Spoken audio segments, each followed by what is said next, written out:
இது நம்ம family. அன்புள்ள Girius, இது நம்ம family. SA College of Arts and Science. For admissions visit www.saces.ac.in. இடி மின்னல் காதல் மார்ச் 29 முதல் உங்களுடைய அபிமான திரையரங்குகளில். கச்சத்தீவு விவகாரத்தில் யார் அரசியல் பண்றா? உண்மையில் அந்த காலத்தில் நடந்த விவகாரங்கள்லாம் 60ல் 70களில் 80ல் வெளிப்படலைங்க. ராமநாதபுரம் சேதுபதிக்கு அளிக்கப்பட்ட அந்த நிலம், அந்த தீவு, அப்படியான தீவு படிப்படியாக ராமநாதபுரம் சேதுபதி அந்த சமஸ்தானத்துக்கு சொந்தமான தீவு. இந்த நிலம் இந்தியாவுக்கு தான் சொந்தம் என்று நீதிமன்றங்களும் சொல்லியிருக்கின்றன.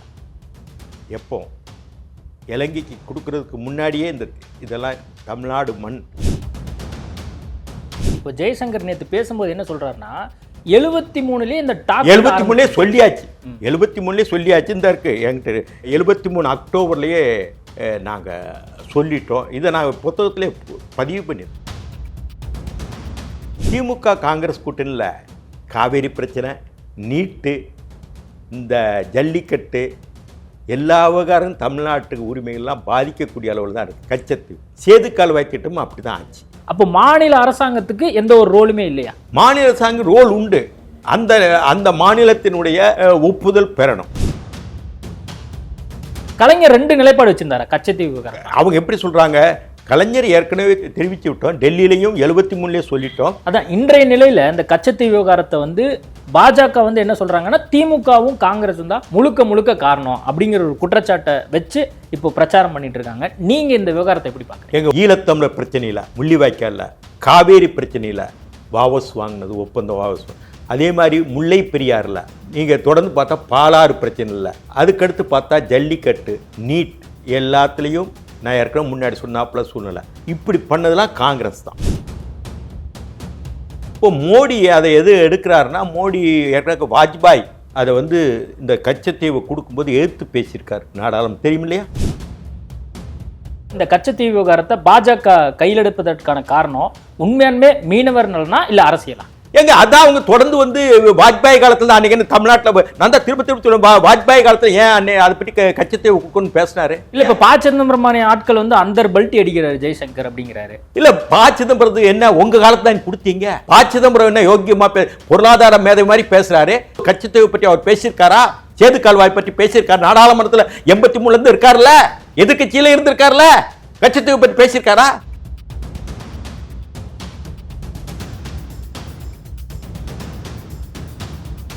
ஐபிசி தமிழ் நேயர்களுக்கு வணக்கம். இன்றைய நேர்காணலில் நம்மோடு இணைந்திருப்பவர் மூத்த அரசியல்வாதி KS ராதாகிருஷ்ணன் அவர்கள். வணக்கம் சார். வணக்கம். இந்த கச்சத்தீவு விவகாரம் தான் இந்தியாவிலே இப்போது மிகப்பெரிய அளவில் பேசுபொருளாக மாறி இருக்கு. பிரதமர் மோடி தொடங்கி இங்கே இருக்கக்கூடிய தமிழக முதல்வர், எதிர்க்கட்சி தலைவர் எல்லாருமே தொடர்ந்து பேசிகிட்டு இருக்கக்கூடிய விஷயங்கள் பார்த்துட்டு இருக்கோம். இது தொடர்பாக நீங்கள் கிட்டத்தட்ட ஒரு 25 வருஷத்துக்கு முன்னாடியே புத்தகம் ஒன்று எழுதியிருக்கிறீங்க. என்ன உண்மையாலுமே நடந்தது? கச்சத்தீவு விவகாரத்தில் யார் அரசியல் பண்ணுறா? உண்மையில் அந்த காலத்தில் நடந்தது விவகாரங்கள்லாம் 60ல் 70களில் 80ல் வெளிப்படலைங்க. கச்சத்தீவு, சேது கால்வாய் திட்டம், காவேரி பிரச்சனையை பேசுவாங்க. பிறகு நெடுமாறனோட நாங்கள்லாம் இதை ஆய்வு பண்ணி தமிழ்நாட்டில் என்னென்ன பிரச்சனைகளின் ஒரு தொகுப்பு போட்டோம்.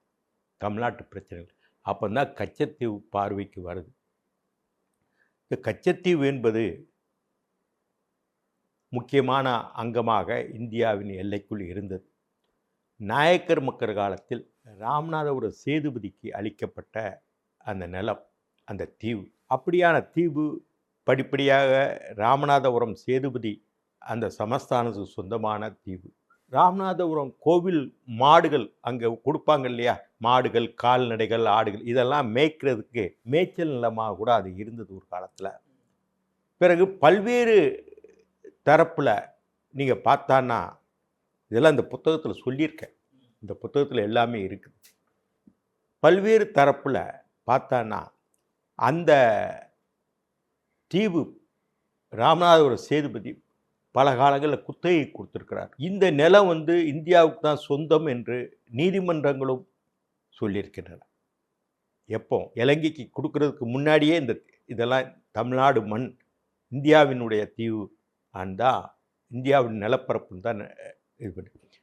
மரக்காயர்னு ஒருத்தருக்கு அந்த அவரி இலை இருக்கு இல்லையா, அந்த அவரி இலை வெட்டுறதுக்கும் காய போடுறதுக்கும் அங்கே ராமநாதபுரம் சேதுபதி அதை குத்தகைக்கு விட்டிருந்தார். இப்படியெல்லாம் பல தரவுகள் நமக்கு சொந்தம்னு சொல்லிட்டு ஒரு தடவை திருச்சி நாடாளுமன்ற உறுப்பினர் சிபிஎம் மார்க்சிஸ்ட் கம்யூனிஸ்ட் கட்சி மூத்த தலைவர் அனந்த நம்பி, அன்னைக்கு அவர்லாம் மூத்த தலைவர், அவர் நாடாளுமன்ற உறுப்பினர், நேரு அன்றைக்கு பிரதமர், கச்சத்தீவை பற்றி கேட்குறாரு. அதை பற்றி ஏன் பேசுகிறீங்க, அதான் ஒன்றும் பயனற்ற பூமியாச்சே, அது தேவையற்றது, அது ஒரு பேரன் லேண்ட், ஏதோ ஒரு பூமி அங்கே இருக்குது, மணல் பாங்காவோ எந்த இதுக்கும் பயன்பாடு இல்லாத பூமி, அதை போய் ஏன் பற்றி அதற்கான தரவுகள் எங்ககிட்ட இல்லைங்கிறார் நேரு. நேரு இறந்துடுறாரு. அப்பமே அதை கேட்குறாங்க, 60கள்லேயே இலங்கைக்காரங்க அதை கேட்குறாங்க. இந்த நிலம் என்பது, இந்த தீவு என்பது பிரிட்டிஷ்காரன் பீரியடில் ஏதாவது திருவிழா நடத்துறதுக்கு, ரெண்டாவது அந்த இராணுவ பயிற்சி, இராணுவத்துக்காரங்க போயிருக்கிறதுக்கு, கடல் படை, விமானப்படை, அந்த மாதிரி சூழல். அன்னைக்கு இலங்கையும் பிரிட்டிஷ்கார ஆளுகையில் இருந்தது, காலனி நாடு, இந்தியாவும் இருந்தது. அப்படியான இங்கே இருந்தது உண்டு, ஆங்கிலேயர் படைகள். இப்படி இருக்கும் பொழுது நேரு இறக்குறார். லால் பகதூர் சாஸ்திரி பிரதமராக வரார். பிரதமராக வரும்போது இந்த கச்சத்தீவு விஷயம் கொழும்புக்காரங்க நம்மகிட்ட கேட்குறாங்க, சாஸ்திரி எப்படி கொடுக்க முடியும், அது எப்படி சரியாக வராதே, ஏற்கனவே சாஸ்திரி சிரிமாவை ஒப்பந்தம் போட்டு அங்கே இருக்க பிரஜா உரிமை மறுக்கப்பட்ட மலையக தமிழர்கள் எல்லாம் இங்கே அழைச்சிட்டு தெரியும், அது மாதிரி தவறு நடத்தக்கூடாது, ஏற்கனவே விமர்சனம் வந்தது சாஸ்திரி சினிமாவோ ஒப்பந்தத்தில். ஒன்று ஒரு குழு போடுறார். அந்த குழு கொழும்புல போய் பேசுகிறாங்க இந்த தீவு பற்றி. அந்த குழுவில் ராமையான்னு புதுக்கோட்டைக்காரர் அமைச்சர், உணவு அமைச்சராக இருந்தார் நினைக்கிறேன், அவரும் அதில் ஒரு உறுப்பினர்.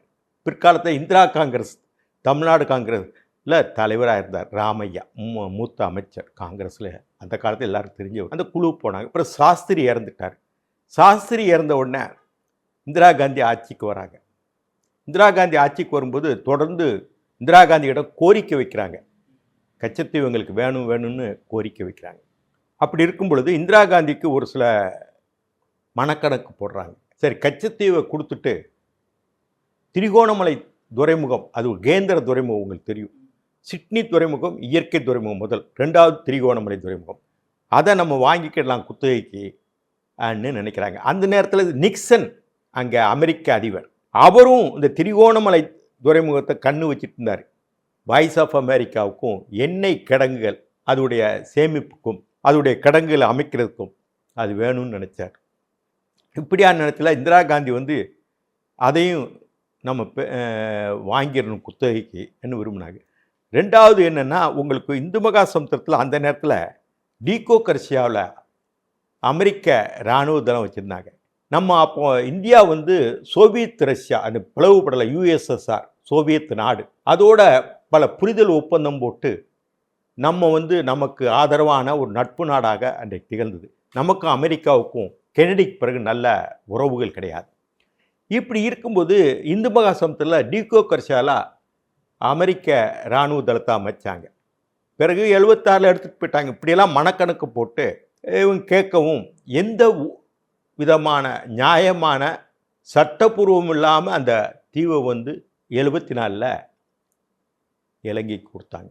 கொடுக்கறதுக்கு முன்னாடி இப்போ நேற்று ஜெய்சங்கர் சொன்னார் இல்லையா, சென்னையில் வெளிவிவகாரத்துறை செயலாளர் கேவல் சிங் அவர் கலைஞரை சந்திக்கிறாரு.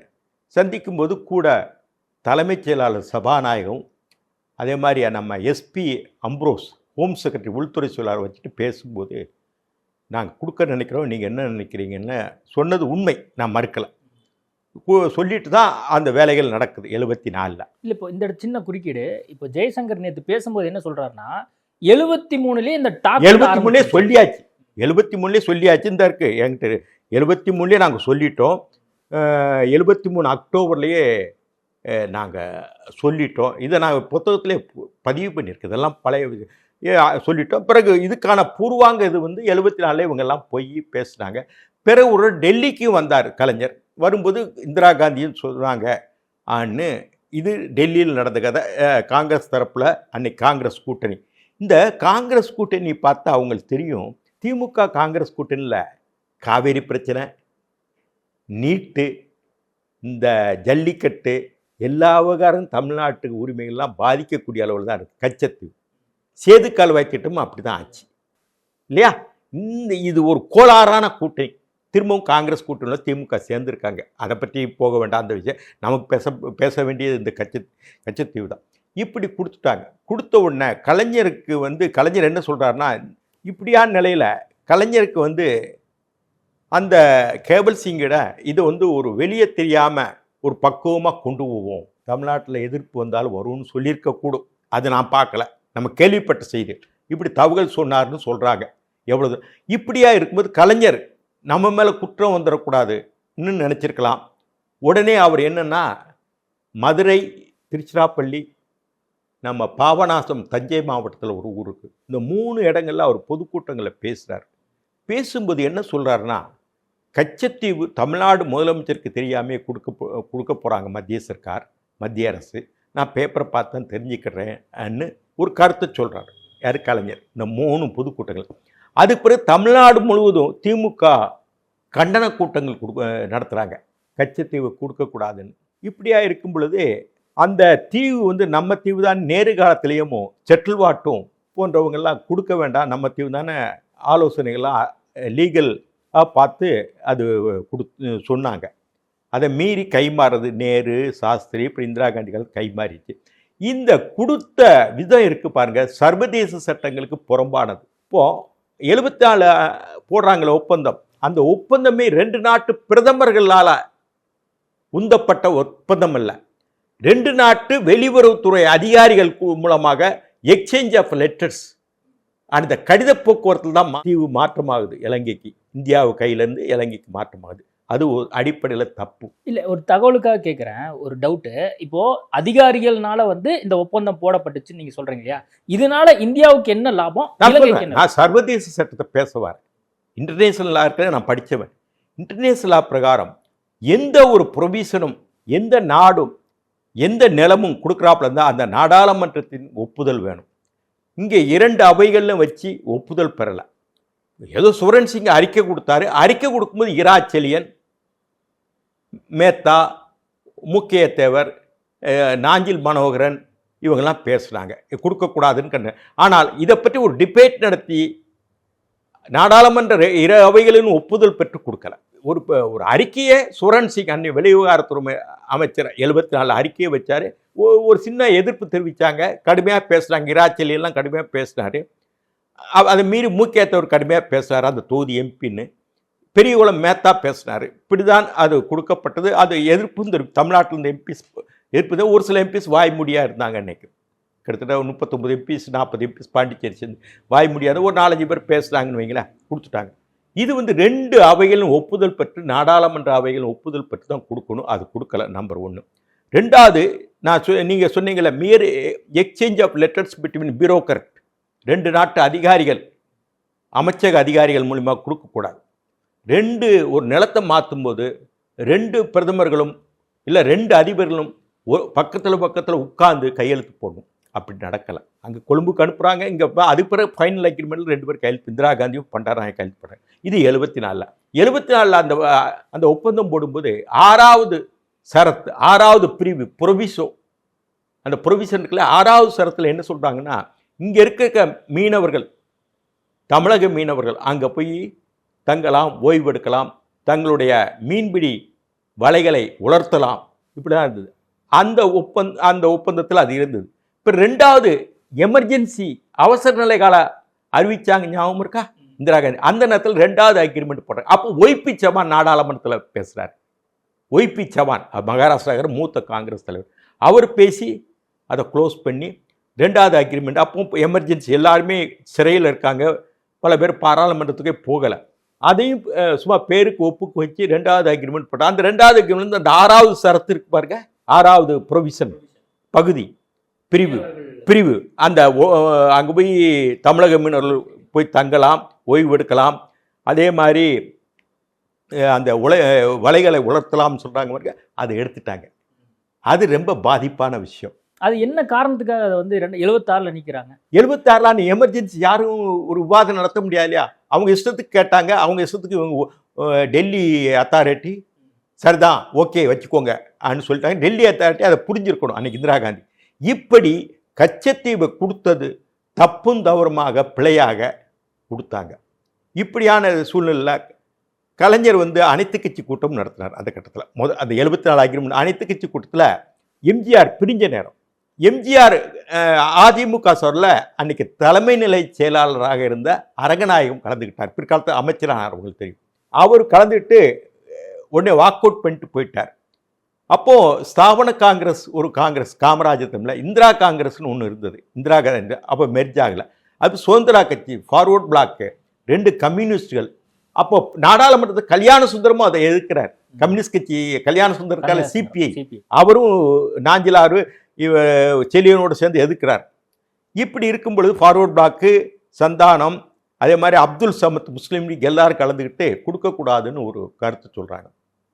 இந்த ராமையா சொன்ன பாருங்க, அந்த அமைச்சர் ராமையா குழுவில் போனார் சாஸ்திரி. அவர் தமிழ்நாடு இந்திரா காங்கிரஸுடைய தலைவர். ஸ்தாபன காங்கிரஸ் எதிர்க்கட்சி தலைவராக இப்போ எடப்பாடி பழனிசாமி எதிர்க்கட்சி தலைவராக இருக்கார் இல்லையா, இது மாதிரி பொன்னப்ப நாடார் ஸ்தாபன காங்கிரஸ் தலைவர். அப்போ கலைஞர் சீஃப் மினிஸ்டர், அவர் கலந்துக்கிட்டார் பொன்னப்ப நாடார். அதே மாதிரி ராமையா இந்திரா காங்கிரஸ் கலந்துட்டார், சந்தானம் ஃபார்வர்ட் பிளாக் கலந்துக்கிட்டாங்க, சுதந்திரா கட்சி கலந்துக்கிட்டா, அப்துல் சமத் கலந்துக்கிட்டா, மாப்போசி கலந்துக்கிட்ட, இத்தனை பேர் கலந்துக்கிட்டு கொடுக்கக்கூடாதுன்னு ஒரு தீர்மானம் அனைத்து கட்சி கூட்டத்தில் கலைஞர் போடுறார். எல்லா கட்சிகளும், தமிழ்நாட்டு கட்சிகள் எந்த காலத்துக்கு கச்சத்தீவு கொடுக்கக்கூடாதுன்னு. ஆனால் கலைஞருக்கு இது தெரியப்படுத்துறதுலாம் உண்மை. அது பிறகு சொல்கிறேன். அதுக்கு பிறகு நீங்கள் பார்த்தான்னா சட்டமன்றத்திலையும் அந்த தீர்மானத்தை முதலமைச்சர் முன்மொழிகிறார். தமிழ்நாடு சட்டமன்றத்தில் கச்சத்தீவை கொடுக்கக்கூடாதுன்னு. இந்த 2 தீர்மானம் மேலே போயும் 74 திரும்ப அந்த ஒப்பந்தத்தை போட்டு முடிக்கிறாங்க. பிறகு 2வது ஒப்பந்தம் 76 போடாங்க. அவசர நிலை காலத்தில் யாரும் அரசியலில் பங்கேற்க முடியாத நிலை, அவசர நிலை காலம், இந்த அடிப்படை உரிமைகள் இந்த மாதிரி உரிமைகள்லாம் மறுக்கப்பட்ட காலம், ப்ரெஸ் சென்சார், பத்திரிகைகள்லாம் சரியாக வராத நேரம், அப்படி எல்லாரும் சிறையில் இருந்த நேரம் 2வது ஒப்பந்தம் போட்டாங்க. இதுதான் என்னுடைய வரலாறு. இப்போ அந்த கச்சத்தீவு இப்போ மீட்கணும், எப்படி செய்யணும்? இப்போ கச்சத்தீவு என்னாச்சுன்னா, உங்களை பார்த்தா இந்த மீனவர்கள் பிரச்சனை இன்னைக்கு இல்லை, அன்னைக்கு பத்திரிகைகள்லாம் பெரிய செய்தியாக அவங்களுக்கு ஊடகங்கள்லாம் கிடையாத நேரம் 60கள். அப்பவும் 1-2 பேர் பாதிக்கப்பட்டாங்க. எப்போ சேனநாயகா, கொத்தலவாலா எல்லாம் அதிபர்களாக இருந்தாங்க இல்லையா அந்த காலத்தில், பண்டார் நாயகா, இவங்க அப்பவும் இதே மீனவர்களுக்கு சின்ன சின்ன விஷயங்கள் நடந்தது. அப்போ வெளியே தெரியலை, இந்த மாதிரிலாம் தெரியலை.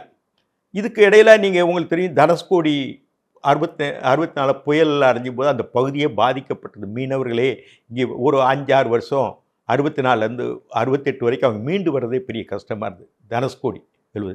அப்படி இருக்கும்போது அங்கங்கே வலைகளை பிடிச்சிட்டு அவங்க வாழ்வாதாரத்தை பண்ண, பெருசாக படகுகள் அந்த நேரத்தில் இல்லை. இப்படி ஒரு கதை. பிறகு தொடர்ந்து உங்களுக்கு தெரியும் 70கள்லையும் இதே மாதிரி நடந்தது. பிறகு உங்களுக்கு தெரியும் இலங்கை தமிழர் பிரச்சனை 81 நடந்தது. அதில் அப்போ இந்த மாதிரி மீனவர்கள் அங்கே போகிறது வர்றது கொஞ்சம் சிரமமாக இருந்தது. இந்த மோசமான நிலை இருந்தது இல்லையா அன்றைக்கி, அந்த இலங்கை இனப்படுகொலை நடந்தது இல்லை 83-80 அந்த கட்டத்தில் இல்லை.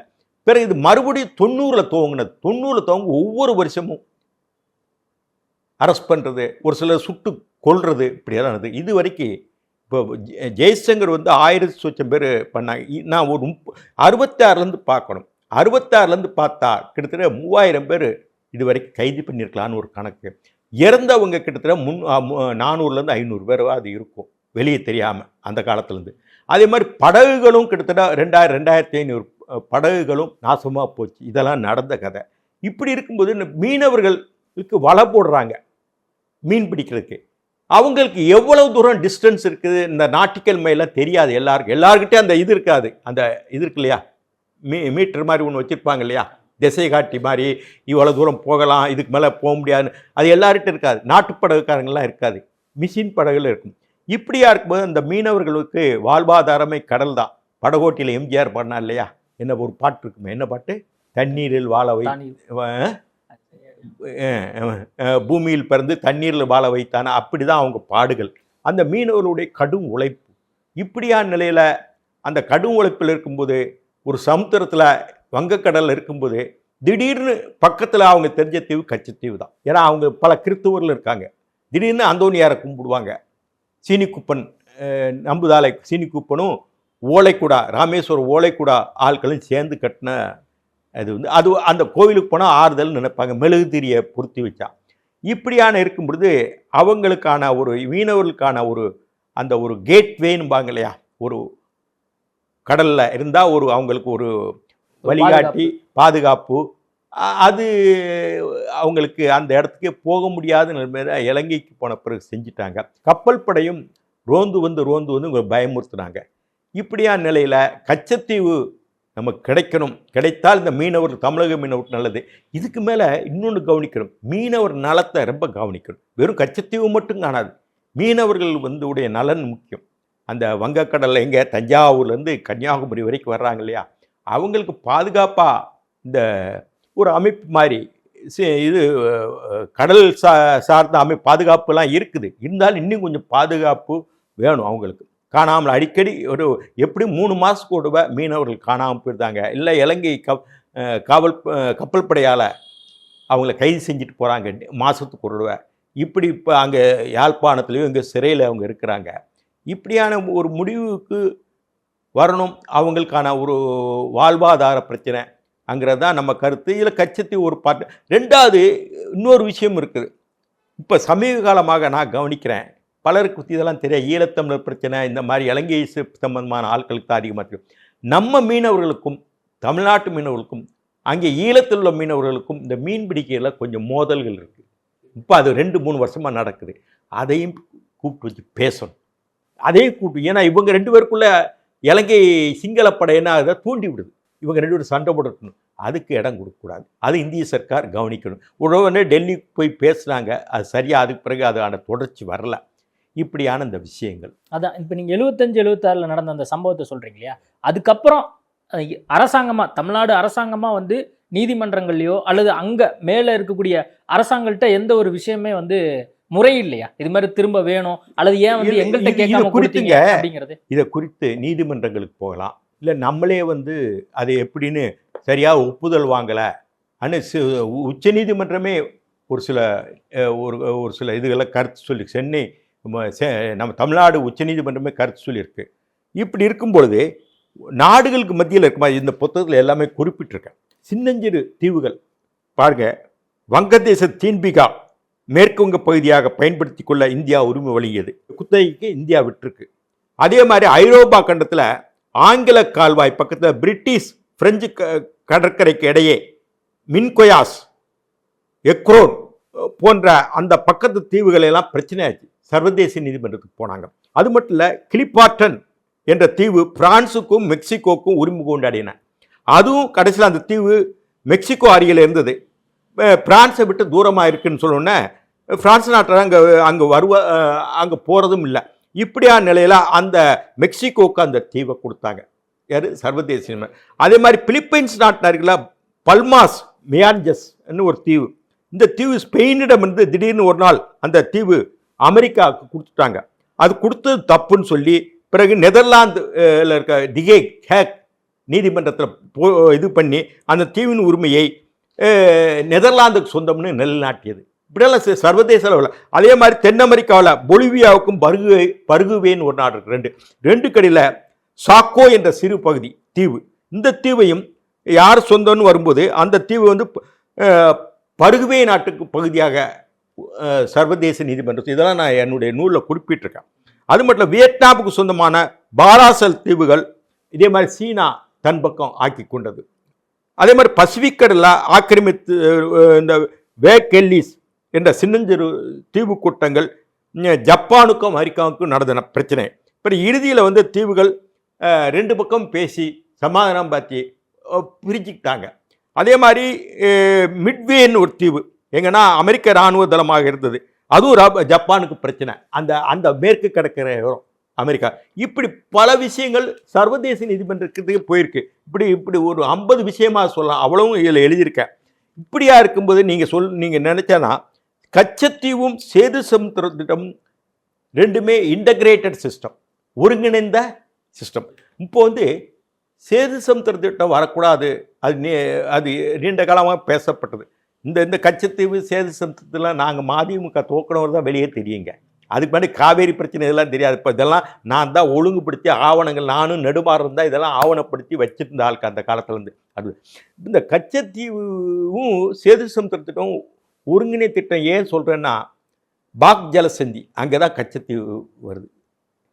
கச்சத்தீவு பக்கத்தில் தான் வருது சேதுசம் திட்டம்.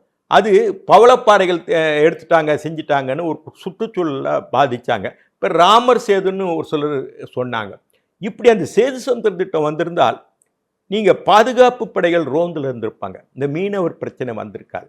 எந்நேரமும் வெளிச்சம், லைட்டு இந்த மாதிரி அவங்களுக்கு வழிநடத்தக்கூடிய அளவில் இருக்கும். அது மாதிரி கச்சத்தீவும் சேதுசமுத்திரமும் ரெண்டுமே இன்டகிரேட்டட் இஷ்யூ, ஒருங்கிணைந்த பிரச்சனை. இந்த ரெண்டு இஷ்யூ ஒரே மாதிரி தான் பார்க்கணும்.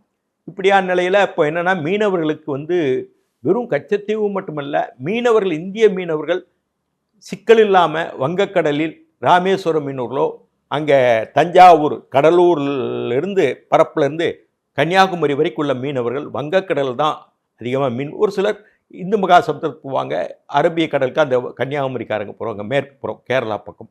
ஆனால் அந்த திருநெல்வேலியிலேருந்து உவரியிலேருந்து கிட்டத்தட்ட கடலூர் எல்லை வரை உள்ள மீனவர்கள் பெரும்பாலும் இந்த பகுதி வங்கக்கடலில் தான், கிழக்கு கடற்கரையோரம் தான் மீன் பிடிக்கிறாங்க. அவங்கள பாதுகாக்கப்படணும். கச்சத்தீவை மீட்டருக்கு உடைய ஏற்பாடுகள் இந்திய சர்க்காருக்கு எல்லா நியாயங்களும் உள்ளன. ஏன்னா முறையாக அது கொடுக்கப்பட்ட சர்வதேச சட்டங்களுக்கு புறம்பாக கொடுக்கப்பட்டுள்ளது. அதனால் அதை வழக்கு தொடுக்கலாம். ஓகே, சின்ன சந்தேகம். இந்த இடத்துல மாநில அரசாங்கத்துக்கு எந்த ரோலுமே கிடையாதா? ஏன்னா இப்போ கலைஞர் அவர்கள் அந்த காலகட்டத்தில் அப்போதைய மத்திய அமைச்சர்கிட்டலாம் பேசியிருக்காரு, வச்சிருக்காருங்கிறலாம் இப்போ தகவலாக சொல்கிறாங்க. நீங்கள் உங்கள் புத்தகத்தில் சொல்லியிருக்கீங்க. அப்போ மாநில அரசாங்கத்துக்கு எந்த ஒரு ரோலுமே இல்லையா? மாநில அரசாங்கம் ரோல் உண்டு. அந்த மாநிலத்தினுடைய ஒப்புதல் பெறணும், ரோல் உண்டு, இல்லைன்னு சொல்லலை. ஏன்னா இந்த இடத்துல இப்போ ஜெய்சங்கர் என்ன சொல்றாரு, ஜெய்சங்கரோ பிரதமர் மோடியோ அண்ணாமலையோ என்ன சொல்றாங்கன்னா, கலைஞர் ரெட்டை நிலைப்பாடு வச்சிருந்தாரு.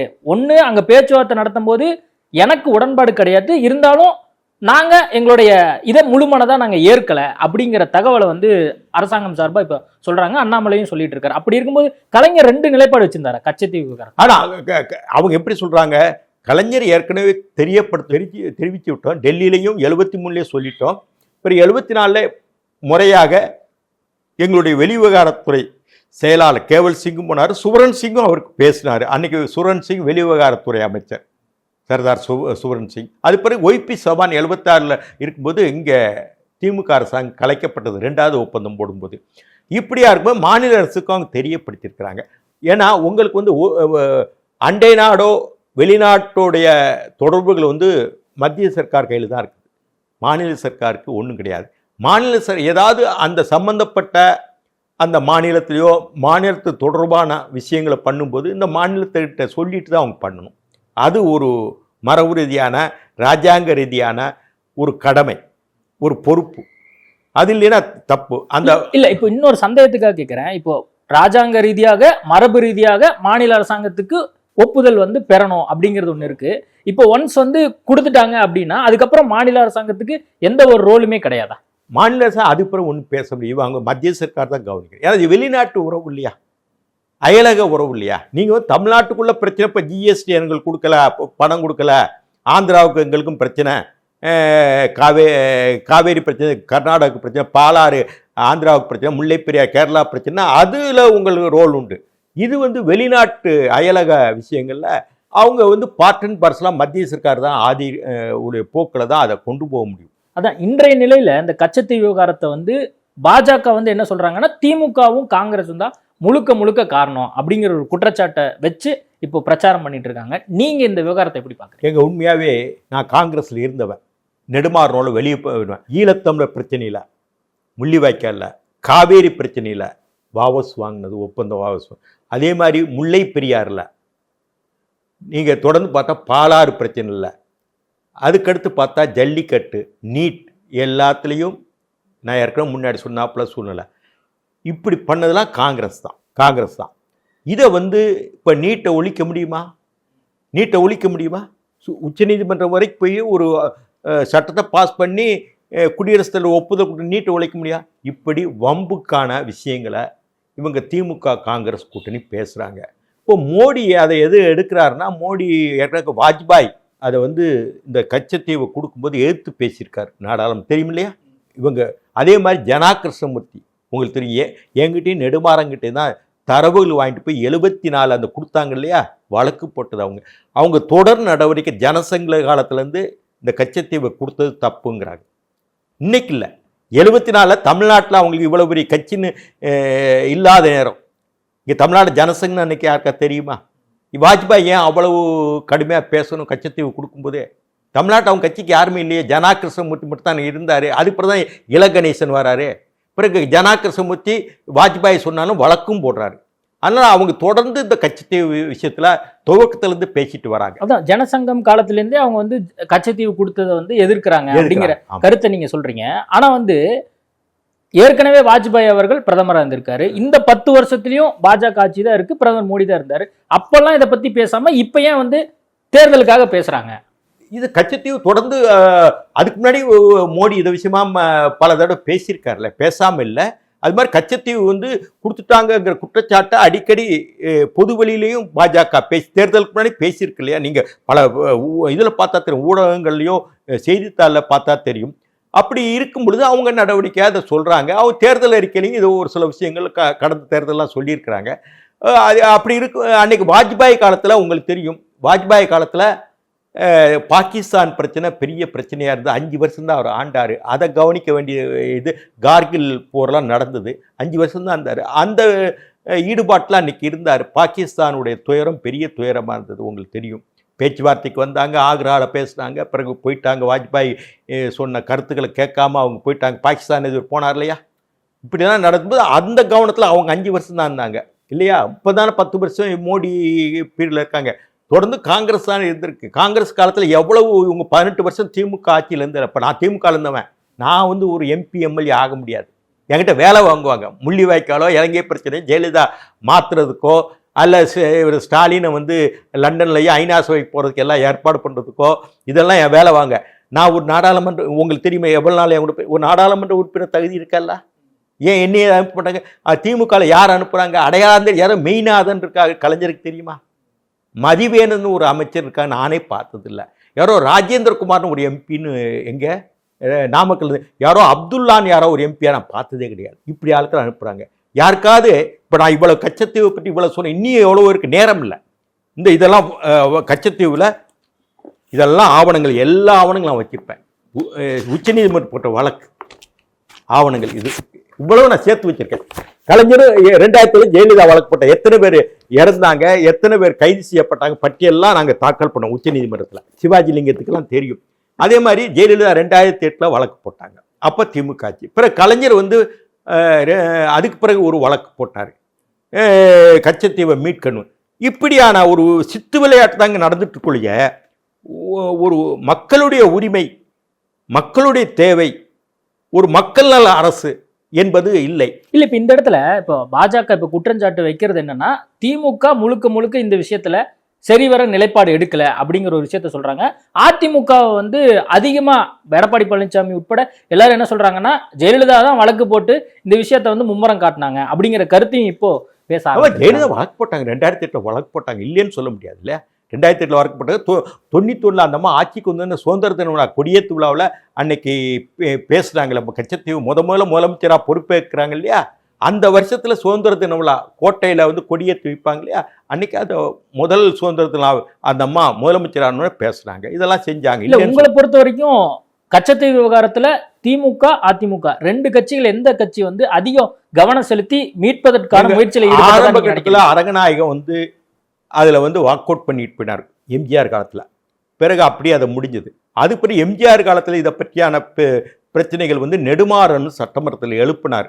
ஆமாம், உண்மைதான் எம்ஜிஆர் சொன்னார். அப்போ ஈழப்பிரச்சனை முக்கியமாக இருந்தது 83. அப்படி இருக்கும்போது அதில் கவனம் செலுத்தாமல் ஈழப்பிரச்சனை நெடுமாறன் ரைஸ் பண்ணார். எம்ஜிஆர் காலத்தில் பல நெடுமாறன் ரைஸ் பண்ணார் சட்டமன்றத்தில். இப்படியாக இருக்கும் பொழுது இந்த கட்சி அந்த கட்சியை விட இதை மத்திய அரசு தான் செய்யணும். நீங்கள் அதிமுக திமுக கலைஞருக்கு இன்ஃபார்ம் பண்ணாங்க, இல்லைன்னு சொல்ல. அதுபோல் கலைஞரும் அதை வந்து அனைத்து சொல்லி இதெல்லாம் நடத்தினார், இல்லைன்னு சொல்ல. பட் எனக்கு தெரியாது அங்கிறதுல வந்து ஏற்றுக்கிட முடியாது. காவேரி பிரச்சனையை யார் காலத்தில் நடந்தது? கபினி, கேரங்கி, ஹேமாவதி. ஆனால் யார் காலத்துக்கிட்டாங்க? நம்மகிட்ட அனுமதி வாங்கினாலும் கர்நாடகா காங்கிரஸ் கூட கூட்டணி தான் அன்னைக்கு கலைஞருக்கு. அதுக்கு பிறகு எமர்ஜென்சி. அதுக்கு பிறகு உங்களுக்கு தெரியும் இப்போ இந்த காங்கிரஸோட 10 வருஷம் மன்மோகன் சிங் காலத்தை நீட்டு கொண்டு வந்தாங்க. அதே மாதிரி ஜல்லிக்கட்டு தடையை அப்போ தான் கொண்டு வந்தாங்க.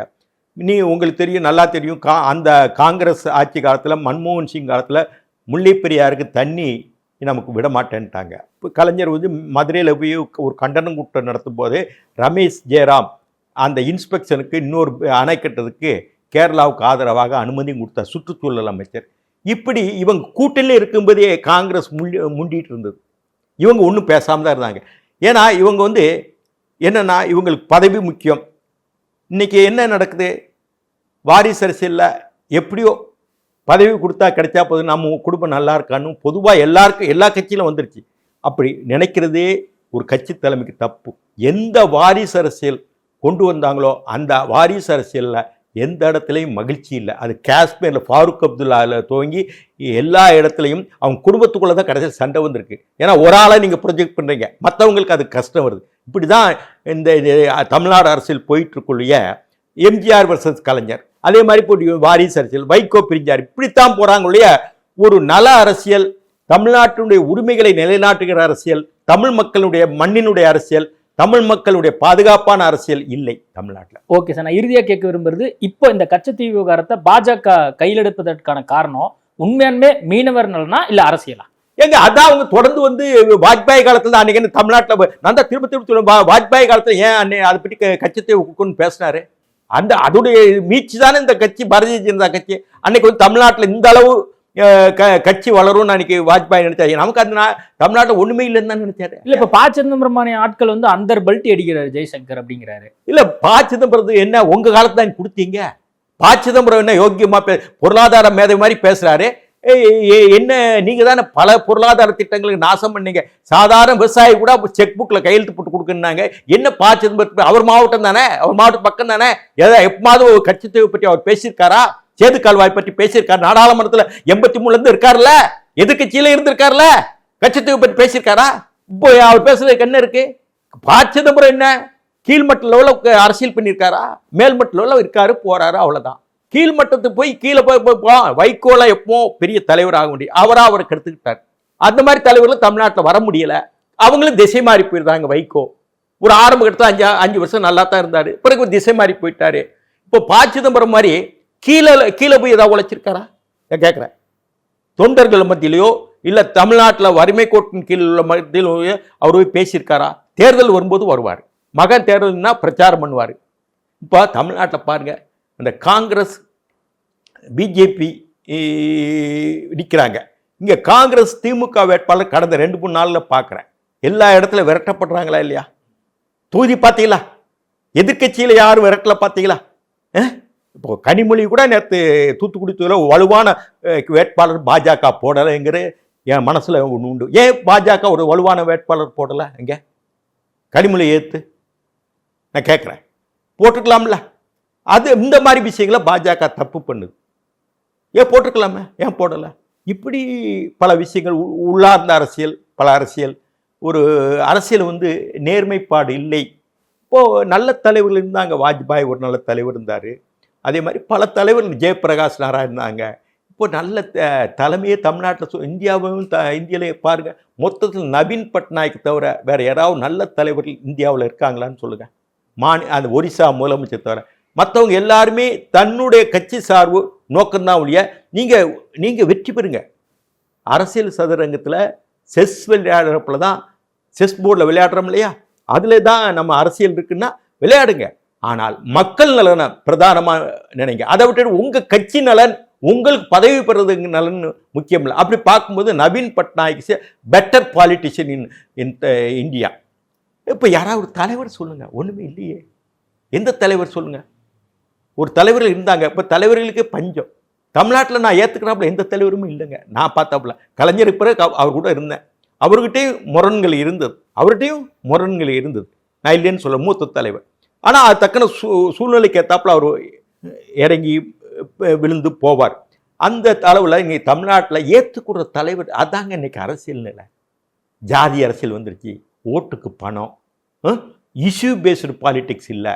பிரச்சனைகளை சந்திக்கிற பாலிடிக்ஸில் பிரச்சனைகளை பேசக்கூடிய சட்டமன்ற உறுப்பினர் யாரும் ஒருத்தருக்கும் காவிரி பிரச்சனை என்ன தெரியாது. எம்எல்ஏக்கு எம்பியாக போகிறாங்க, டெல்லிக்கு போயிட்டு விமானத்தில் போயிட்டு அவங்களுக்கு கச்சத்தீவு பிரச்சனை இந்த மாதிரிலாம் எழுதுனவங்க யாராக இருக்காங்க? இந்த கோர்ட் டாக்குமெண்ட்டில் நான் எதுக்குங்க வச்சுக்கிறேன் தலையெழுத்தா? இந்த கச்சத்தீவு டாக்குமெண்ட் 20 வருஷமாக இந்த கோர்ட் டாக்குமெண்ட்டில் என் தலையெழுத்து நான் எம்எல்ஏவா எம்பியா இல்லையே? இப்படி தாங்க அரசியல் இருக்குது. இந்த அரசியலில் இன்னைக்கு கச்சத்தீவு மீட்கணும், போர் தொடுத்தாவது மீட்கணும், தப்பு கிடையாது. அப்படிதான் இந்திய சர்க்கார் போர் தொடுத்தாவது மீளுங்க, அது இந்தியாவின் பகுதி தானே. தவறாக தானே கொடுத்தாங்க, சட்டப்பூர்வமாக கொடுக்கல, சர்வதேச சட்டங்களுக்கு புறம்பாக தான் கொடுத்தாங்க. நமக்கு எல்லா உரிமைகளும் அதில் உண்டு. இந்த அரசாங்கம், மோடி அரசாங்கம், பாரதிய ஜனதா அரசாங்கம் மீட்க வேண்டும். கிடைக்கலாம், போர் தொடுங்க. அவன் சைனாக்காரன் தொடுக்கிறான் இல்லையா, அச்சாசின் பக்கத்தில் வடக்க தேவையில்லாமல் நம்ம பாரப்பகுதி தான், யூஸ் இல்லாத பகுதியை தொடங்கி, இது பாதுகாப்பு வேணும் நம்ம மீனவருக்கு. ஆனால் போர் தொடுங்க, தப்பு இல்லை. இலங்கை தீவு அப்படின்னா தான் அவங்க இலங்கைக்கு உரைக்கும். நம்மகிட்ட உதவிகள் போல இலங்கை வாங்குறான், சீனாக்காரன் கொடுக்க, சீனா சுற்றி வந்துட்டான். அதுபோல கச்சத்தீவு பக்கத்திலேயே காத்தாடி மின்சார உற்பத்திக்கு தீவுகள் லீஸுக்கு எடுத்துருக்காப்புல. இந்த மாதிரி சூழ்நிலை அவசியம் கச்சத்தீவை இந்திய அரசு பெற வேண்டும் என்பதுதான் எங்கள் மாதிரி ஆட்களுக்கான ஒரு நோக்கம். இதில் அரசியல் ஒன்றும் இல்லை, இது கடமை, காலத்தின் கட்டாயம். ஓகே சார், பொறுத்திருந்து பார்க்கலாம் என்ன நடக்க போகுது அப்படின்னு சொல்லிட்டு விரிவாக ரொம்ப விளக்கமாக கொடுத்துருக்கீங்க. மக்களுக்கும் இது கண்டிப்பாக உபயோகரமாக இருக்கும். நேர்காணல் கொடுத்ததுக்கு மிக்க நன்றி.